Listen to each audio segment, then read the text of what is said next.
Welcome to Using the Financial Social Work Framework to Improve Your Financial Health.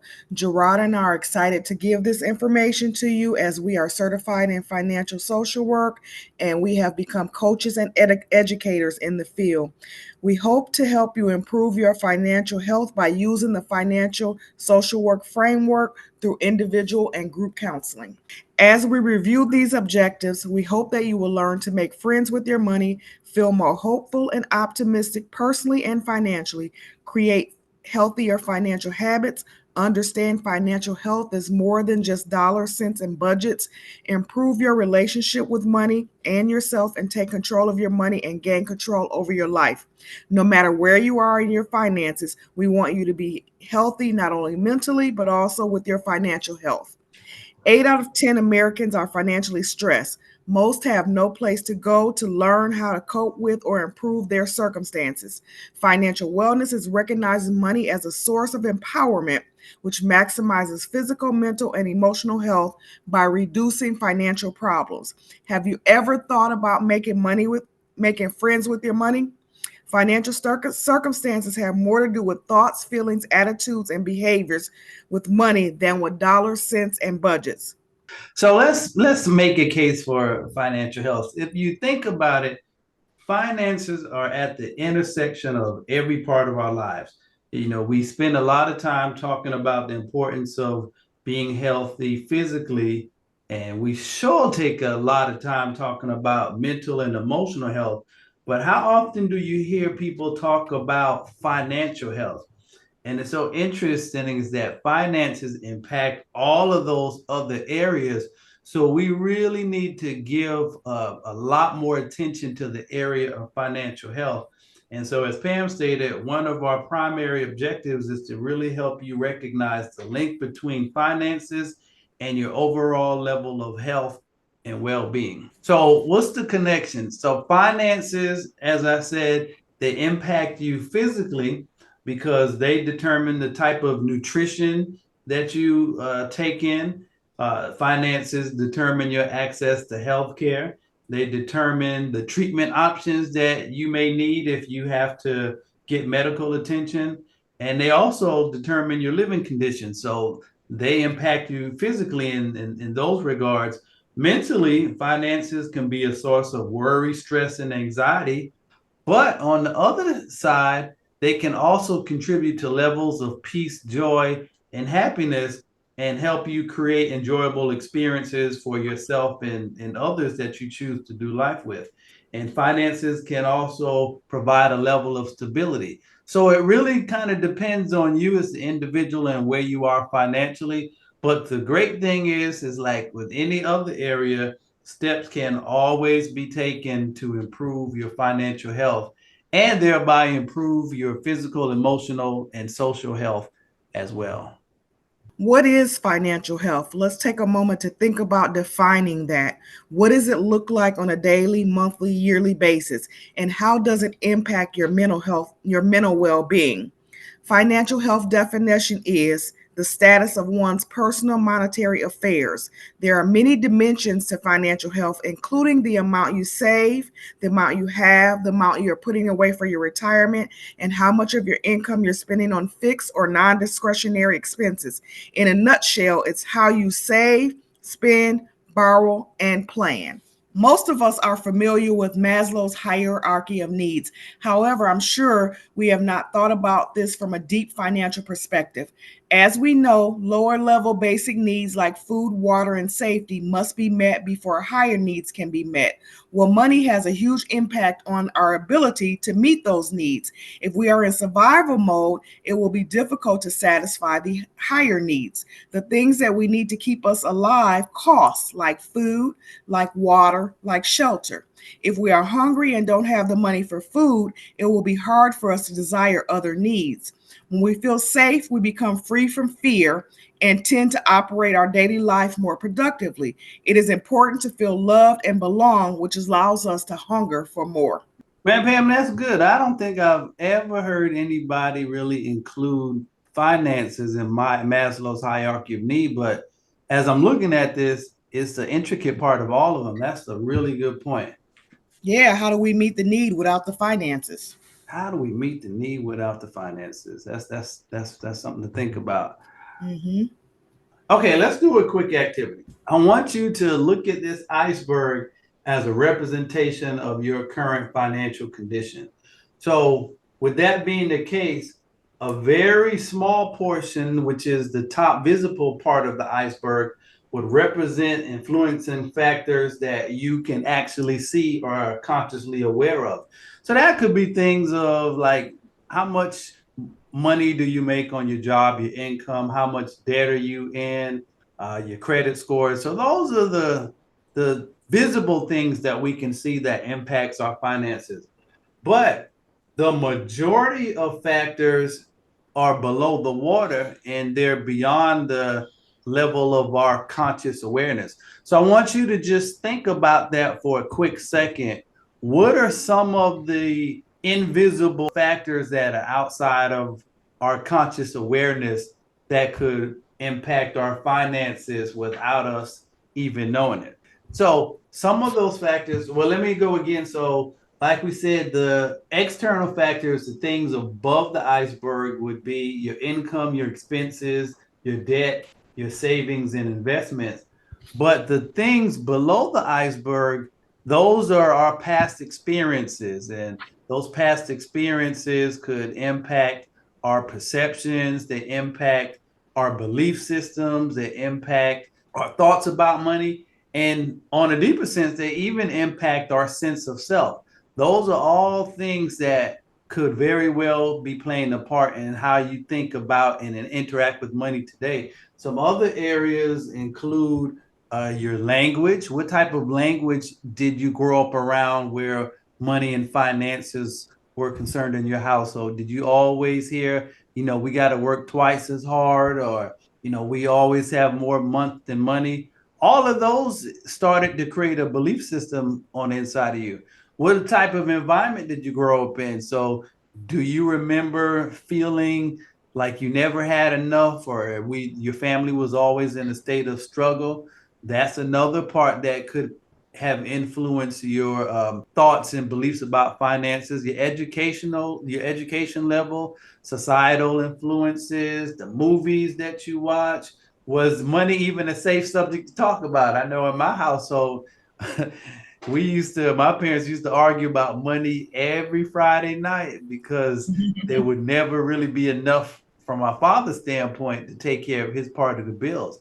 And I remember those. And, some of those things even came with me in adulthood to the point where I never wanted to be at a point where I didn't have enough.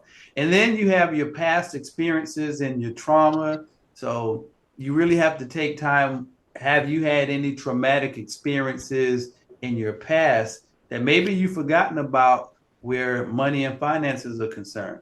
So, what we really want you to think about, what are the emotions or feelings that you carry with you? What are the beliefs and perceptions that you carry with you about finances that could be parts of your past experiences? And as a reminder, Gerard, we want to make sure that everyone understands that this is about awareness. We're not having thinking about judging anybody or trying to judge based on how you were brought up or what your education is. It's all about awareness. Yeah, that's a real good point, Pam. Real good point. So, no condemnation. We just want you to become aware. Thank you for bringing that up. So, how do we make sense of all of this? So, what you have to understand, some of the influencing factors are within your control, and some of them are outside of your control. So, your upbringing really wasn't something that was in your control. But your current spending habits, that's something that's in your control. How much money you're currently making, to a degree, that's within your control. So, what you need to do, and we want you to actually go back and do this, make a list of the external factors and make a list of those internal influencing factors. And then we want you to put them in two different lists. Which ones are within your control? That's where you want to focus your attention. The ones that are out of your control, as Pam said, we just want you to become aware that that's something that's out of my control. And Don't allow yourself to stress and worry and get anxious about it. Just realize it's like, you know what? It happened. It's out of my control. I couldn't do anything about it. And don't waste time focusing on that. But the things that are in your control, how much are you spending? How much debt are you in?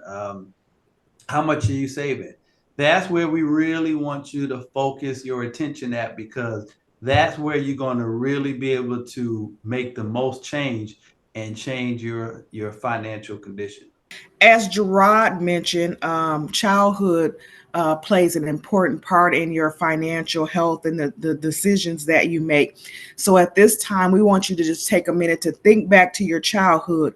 What do you remember about finances? Again, was that something that was addressed on a regular basis, or was that considered adult concerns? How you were raised plays an impact on how you think and deal with money today.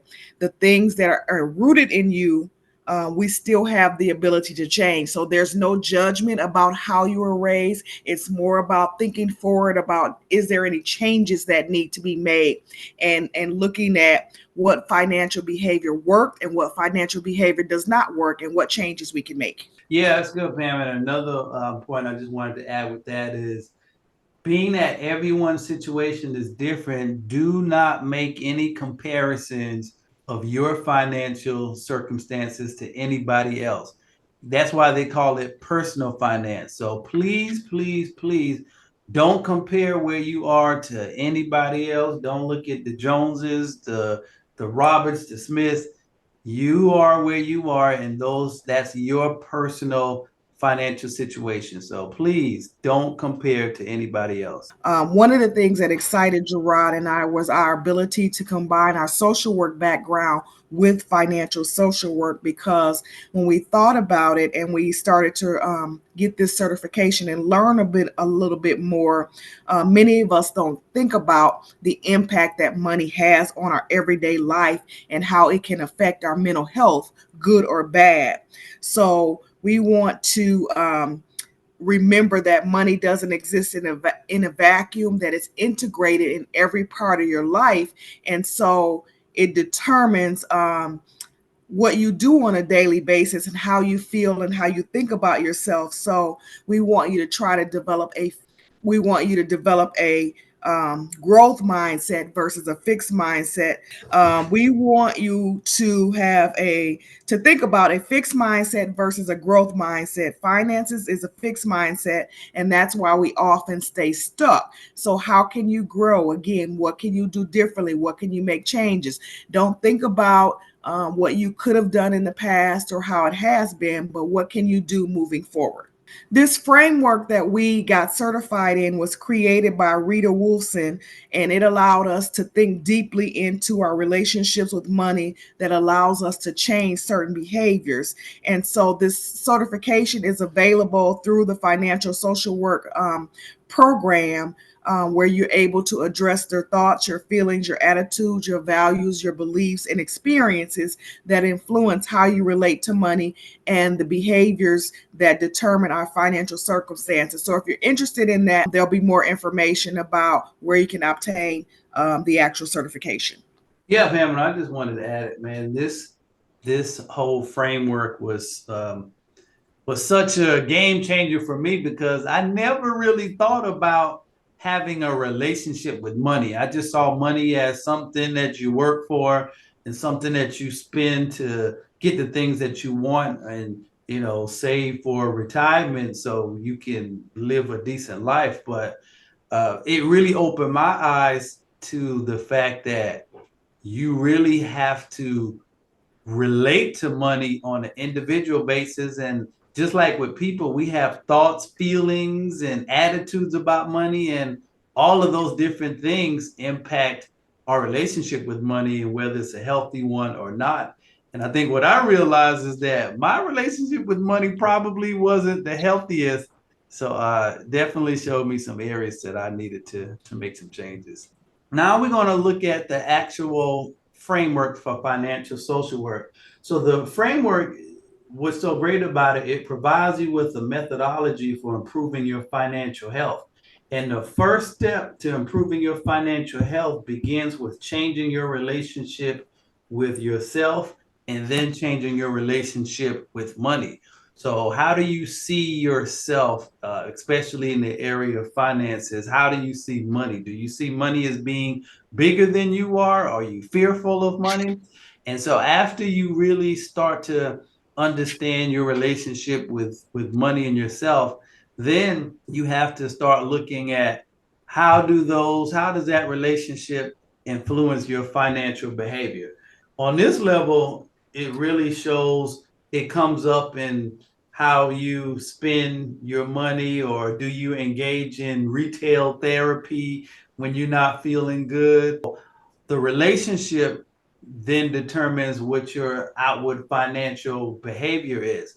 And guess what? The financial behavior then determines your financial circumstances. So notice that this wellness model doesn't have anything to do with how much money you make. It starts with your relationship, your behavior, and how those behaviors begin to influence your circumstances.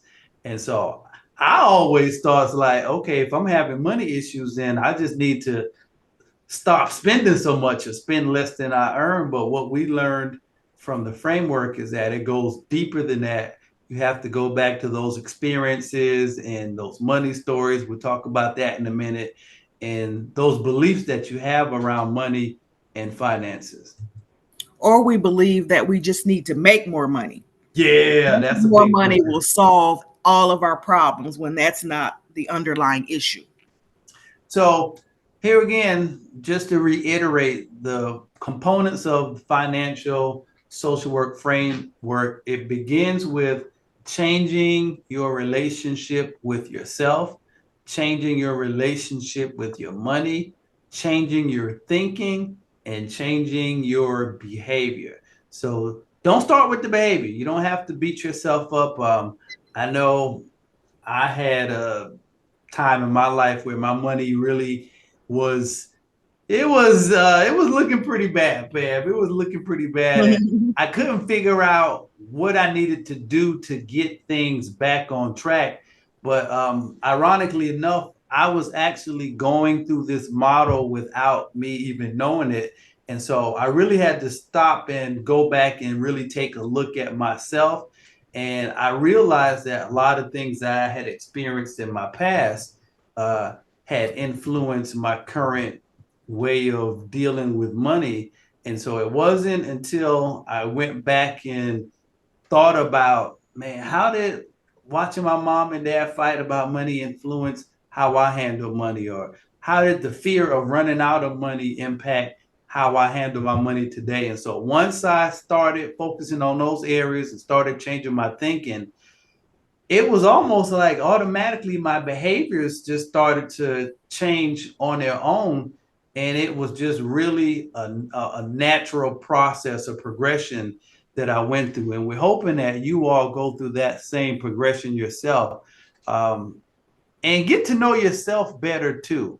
So build up your confidence where your ability to live financially independent is concerned and to be financially healthy. No matter where you currently are, what we really want you to get from this presentation is that you can change your financial circumstances, whatever they may be, but they begin with making a change within yourself first. Thanks for sharing that story, Gerard. Um, as we know, everybody has a money story. So we'd like each of you to think back to your money story. What along your journey has significantly impacted your relationship or your view of money? What stands out to you? What has helped you? What has hurt you? What changes can you make? But again, thinking back to what has had significance in your life will help you to be able to move forward and to change some of those behaviors that are needed in order to have financial wellness. On a level of practicality, how do we bring all of this together? So, this is what we want you to do. We want you to create a roadmap to the future, to the financial future that you desire. And as with any trip, you have to first start with the destination of where you want to go. So set some financial goals that align with the type of future that you want. Some ways that you can do that is ask yourself some questions. Where would I like to be in the next 1 to 3 years? Would you like to have your house paid off? What would you want your net worth to be? Do you want to pay off some debt? Do you want to be able to retire early? Do you want to start creating generational wealth for your kids? Do you just want to live your best life? If that's the case, what does that look like? So take this information and start building a roadmap to the future that you desire but thought that you couldn't have. And now you know how to do it. Once you get clear on that, start with yourself. What changes do you need to make where your thoughts about money, where your belief systems are concerned? What are some past experiences that you may need to let go of or forgive yourself of? And as you begin doing that, your relationship with money is going to change, your thinking is going to change, and you put yourself in a situation where you start to reframe some of those things. And as you engage in those steps, guess what? The financial behaviors, the spending, the saving, the investing, all of those things are going to naturally change. So now you have a process that you can use to change your financial circumstances. And the beautiful thing is, it all starts with you. That's good stuff, Gerard. So, when thinking about improving your financial health, we want you to take a few minutes to jot down some key points from this presentation, which will get you started on this financial wellness path. Remember that everybody's path is going to be different, it's going to be individual for you. So, again, it's not about judgment, it's not about comparison. Where do you need to start? What do you need to do? What's going to be your next steps? So, what we want you, as we get ready to wrap up, what we want you to do is think about 1 to 3 actions that you can take based off of what you learned from this presentation. Two, we want you to share it with someone. Share the major points that you took away with someone else, because learning happens a lot easier when you're actually sharing what you learned. So don't keep all this good information, man. Me and Pam dropped some nuggets on you all in this presentation. So take time and share it with someone else. And the more you start to talk about it, maybe you might want to have a conversation with your parents, or maybe you might want to go and ask some questions about money or things that you experienced growing up. So have some of those conversations. Go back and think of your money stories. And then we want you to come up with one immediate action that you can take based on what you learned today. So fast action is going to be the key. And after you take that action, then come up with another action and another action. And then over the course of time, things will start to change. What Gerard just said will also help with accountability. When we tell someone else, then we become more accountable for our action steps. So get someone else involved, as he stated. All right, so we promised that we would give you the information on how you could be certified.